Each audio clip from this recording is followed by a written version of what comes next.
Tonight, an Ohio community reeling after opioids made their way into what students thought were Adderall pills. It turns out pills laced with fentanyl were circulating, according to the Ohio State University. 3 students were sent to the hospital. 2 died. It's just terrible. I feel bad for their families. I feel bad for their friends. Columbus Public Health sent out an alert titled Fake Adderall Pills, recommending students pick up free Narcan and fentanyl test strips at the student center. This is naloxone. It is a nasal spray. If someone is overdosing or you suspect that they're overdosing, you can administer it up the nose. You just squirt.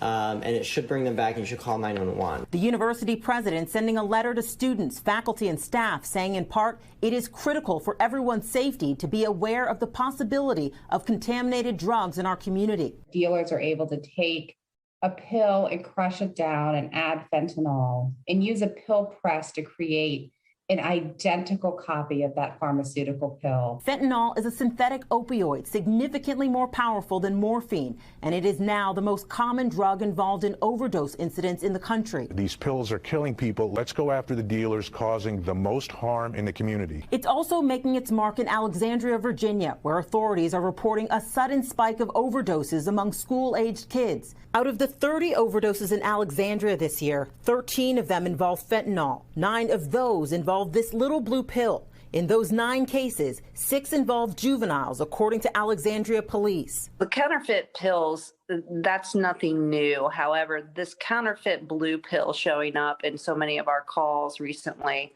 that definitely is something new. This is what they look like. Small, round, pale blue pills with the imprint of an M inside a square shape, mimicking an authentic M30 oxycodone tablet. We don't have an identified suspect as of today, but we are continuing our investigations. These images from the Drug Enforcement Administration show just how similar counterfeit drugs can look to the real thing. There is no safe pill to take right now unless it is prescribed to that person by a doctor and then filled by a pharmacy. The CDC says more than 150 people in the U.S. are dying every day from a synthetic opioid overdose. All right, Megan Fitzgerald joins us now live from Chicago tonight. Megan, so of course law enforcement is going to try to take care of this, and they've been working these cases for years now. But what can the communities around universities do to really try to stop this problem?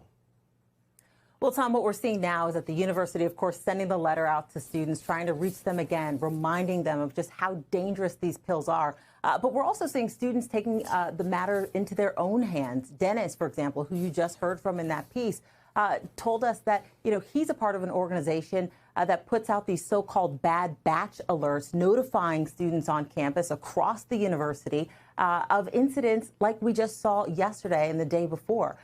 This is something that they believe is reaching students and hopefully helping to prevent incidents like this from happening again. Thanks for watching our YouTube channel. Follow today's top stories and breaking news by downloading the NBC News app.